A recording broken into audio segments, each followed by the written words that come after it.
Welcome to today's Destination Unknown. I'm your host, Alyssa Hall. And today we are talking about the Lemniscate.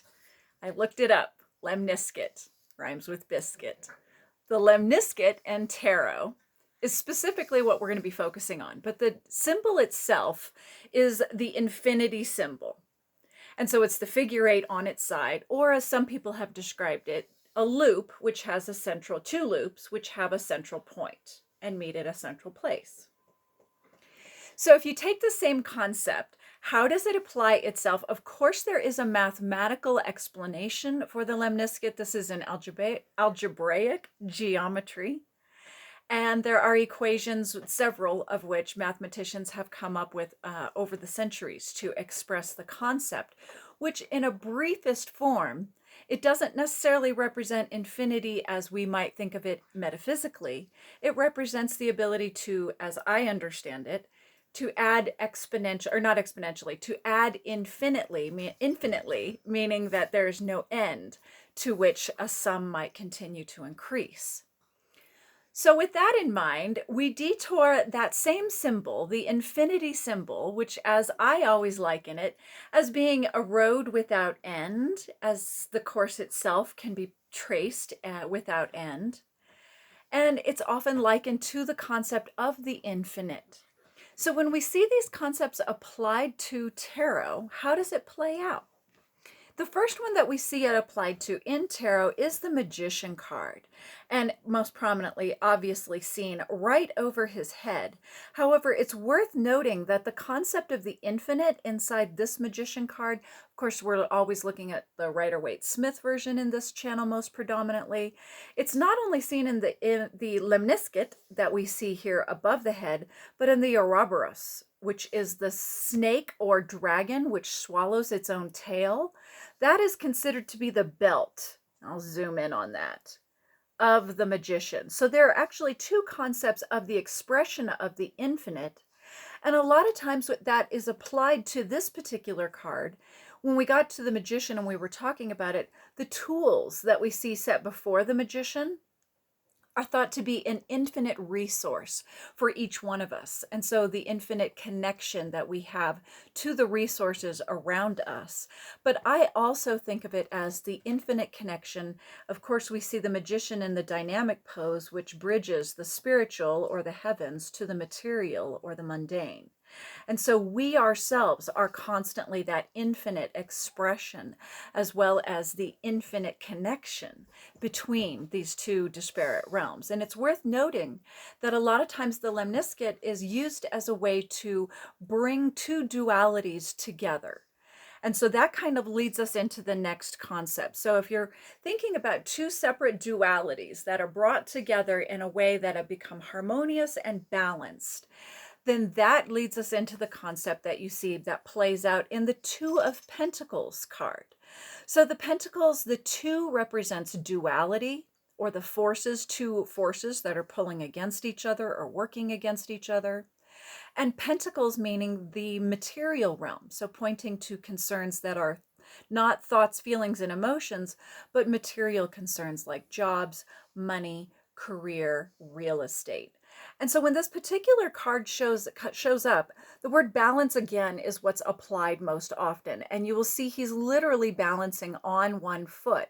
Some people call this the juggler's dance, that he looks like he's kind of holding both aspects at the same time, giving focus to one, but having to give focus to both all at the same time.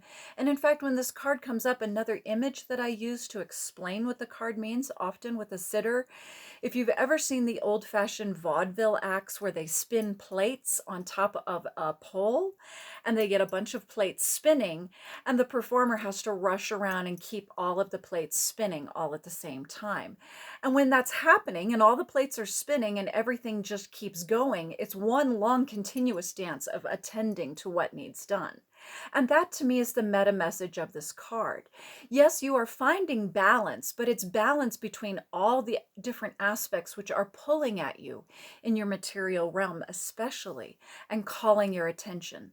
So when it's upright, it definitely shows a time when the balance is happening and that infinite work and the infinite dance of making all of those things balance in our lives, between the spiritual and the mundane, between all of the different things that we all have to our own lives that we have to balance, as well as those that we take care of around us. All aspects of duality that are applied to the material realm are then applied to this card itself. And so, most obviously, a card like this, if it comes up as a reversal, it's showing a time when the balance has now been disrupted. Or to use my metaphor with the plates, suddenly the plates have begun wobbling and now a few have crashed and there are less to take care of, but even the ones that are there are beginning to act more and more chaotic.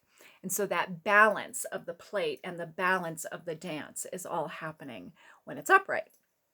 So that leads me into the concept of balance as they apply it to card number 8, which is the strength card. So here, just like the magician, we see the lemniscate is very prominently displayed over the head, almost angelically so, over the head of our strength maiden. And we see that she obviously is in a state of balance between herself and the beast. And so this can be a metaphorical balance of balancing our own more primal nature, which is more survival instinct and more cutthroat perhaps, as opposed to our more genteel nature, that which is more compassionate, that which is going to nurture instead of conquer. And finding the balance between these two aspects within ourselves is the form of strength that she shows in her character when this card shows up.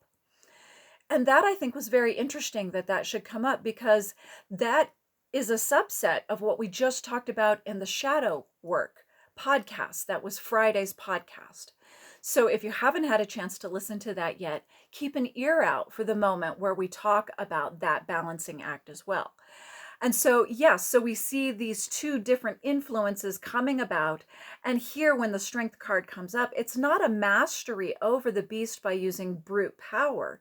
It's from using this balance and this compassion that we find the mastery of the card itself. And mastery is a great word to kind of end us to, or send us to the last card here. So the lemniscates, because there are plural, there are 2 in this card. These are somewhat hidden, and it's almost a lemniscate that I have a tendency, when I'm a reader, I tune back out and I forget this periodically. And when I mean I forget, I kind of will forget for years at a time. And then it'll come back to me for literally, again, years at a time. I don't know why, but it occurs to me every now and then that, oh yes, there actually are 2 lemniscates. And so this, when you see them here, the wrapping of the red ribbons around the garland or the wreath that surrounds the world dancer, this kind of takes us more to what the Latin and the Greek word, the root of the word lemniscate means. So I've got my notes here. It's let's try it again. Lemniscatus is the Latin, and that means decorated with ribbons. And in Greek, which if you look it up in Wikipedia, literally has I think that's I forget which alphabet, but it's not even a word that I can pronounce, also meaning ribbons. And so I think we see that literally portrayed most clearly when it shows up in the world card, where it's wrapping the garland itself. The world card is the final card. It is the ending. It's the culmination point. But as it's often one of the meta messages of this card, is we see her almost being rebirthed, as if this garland is the birthing canal, and she is coming back into a situation. So where one situation is ending, the next one is beginning. But in this one now, she has a sense of mastery. And in the beginning of this journey, where the fool carries one wand, being the stick, here we see 2 wands being carried. And those are representational of the experiences and the wisdom that she's gained, as well as the spirit and the naivete that she started with. And so those are some of the images we see here. So the balance in between is the concept here, where it's applied much more to the idea that it's an infinite path. That's why I began drawing the infinity symbol in the air. Just like this is an infinite path where one ends, the next begins, and we continue on in an infinite manner, The nature of our own reality is thought to be infinite. If you listen to a lot of the mystics, they tell us that again and again, we are here, we are part of something much larger, and that we continue on both before and after the lifetime that we are aware of in the now, but that all we have is the now. So the idea being the past and the future comes together in the central point of the ever-changing now, what is being expressed. And that is in essence, what the Lemniscate means in tarot. So you will see that symbol. Obviously, it comes up real strong, and sitters will sometimes ask you, what is it? Why is there an infinity symbol over their head? They may or may not recognize it here. And like I said, even I have a tendency to forget it's there.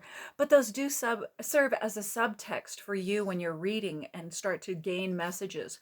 There may be aspects of a card as you're in the moment of a reading which begin to draw your attention more intuitively. And if you begin to have a fabric of meaning that's built into it, besides just the idea of infinity, then it may better inform the reading and give you a chance to give voice to what the reading is most trying to express. Thanks for joining me today, and as always, keep listening.